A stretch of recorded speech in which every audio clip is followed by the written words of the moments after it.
Hello everybody.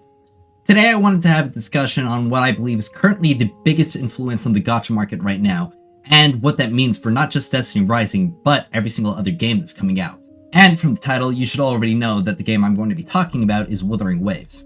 Firstly, if you're familiar with the game and its features, it's impossible not to see the ripple effect it's had across not just upcoming games, but games that already have been out for years. When Wuthering Waves adds a quality of life feature, we've seen other games follow suit. Wuwei adds equipment loadouts, Genshin adds their own version after 5 years of not having it. Neverness to Everness's beta reworked its combat system to be much more like Wuthering Waves, and Rewinding Cadence thought it was pertinent to mention that it had a skip button for its story and cutscenes. Animation quality and expressiveness have also improved drastically, though you could also argue that Zenless Zone Zero had as much of an impact on that as Wuthering Waves did. The point being, regardless of where you look, you're seeing the impact that this one game has had on the space, regardless of if you like the game or not. And it's plain to see why when you see just how successful this game is becoming. And that's the key word right there, becoming. Wuthering Waves had a pretty bad launch. Not that the game was really all that terrible, or that it didn't bring in enough money, but between the average story quality and the optimization issues, it failed to make a big splash. While the people who stuck around for the rest of 1.0 and the updates that followed it got to see the game improve rather rapidly, it didn't hit its stride until around 6 months later with its 2.0 release. And since then, the quality of the game has continued to improve and its scope has only grown, releasing some of the best environments and stories yet. And much more than that, Wuthering Waves is not just proving that it can sustain itself on much fairer monetization and more generous amounts of free currency than its current competition, but that it can also thrive and succeed on it. It's actually breaking into the mainstream where big streamers and YouTubers like Asmongold and Mudahar aren't just playing it, but they're enjoying it. It's not just a game that gets brought up like Genshin, it's become the new measuring stick that people are comparing other releases to. Even if you don't look at the metrics, the fan scene of Wuthering Waves has exploded in recent times, in no small part due to Kuro Games' IRL events and the recurring fan creation expos that they host. They've cultivated a community that's only grown with the game. Considering how I stuck around logging in every single day for a whole year, it's done more than enough in terms of keeping my interest intact.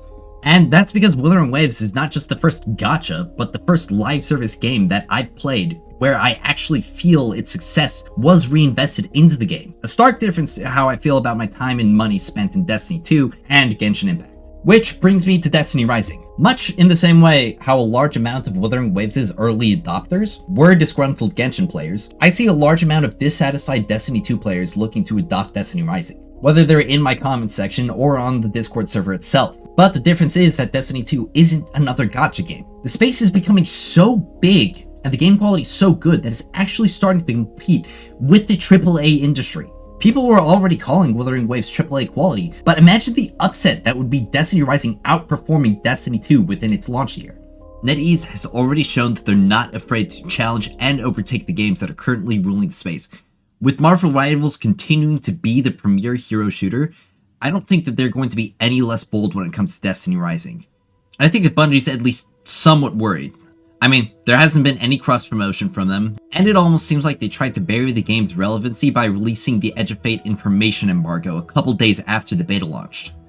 If Destiny Rising proves that it can support its players better than Bungie can, I wonder just how many would make the jump, or at least play it while Destiny 2 isn't holding their interest with the new expansion. While the game's launch is still important, what I believe is much more important than the state it starts out in is how they'll continue to support the game. And considering how the devs for this game hounded players for feedback in the beta. I mean, there were events on the server for sending feedback, we were basically getting surveys every other day when we logged in during the beta, and they arranged interviews with as many testers as they could reach, including people who got into the beta when sign-ins were glitched at the start and allowed just anyone who didn't even have beta keys in. Beyond that, taking a look at the other upcoming gacha that's being backed by NetEase, Nanta, it's quite possibly the most ambitious game in the space yet. If any amount of that ambition is in Destiny Rising's development, we're going to be seeing bright days ahead of us. And I do have a lot of hope for this game. If it shows just how much I like it, nearly every single video on my channel has been about this game. I believe that it's going to be something special. The game improved in a lot of ways between the alpha and the beta, and the devs have given us a show of good faith with just how much feedback they wanted from us. One of the most impressive things to me on that front is the fact that 3 of my videos on my channel were critiquing this game's systems, and they added me to their content creator program. If that doesn't tell you that they're looking to make this game better, I don't really know what will. And if you want to see me continue to cover these games at a much faster rate, consider subscribing. It's the best way to show your support as my channel grows. Be sure to leave a like on the video, but only if you actually did like the video, and to share your thoughts in the comments below, whether you're excited about Destiny Rising, or mention any other game that you think I should take a look at. If you'd like to talk with me more directly, feel free to join my Discord server in the description, and as always, I will see you all next time. Bye bye.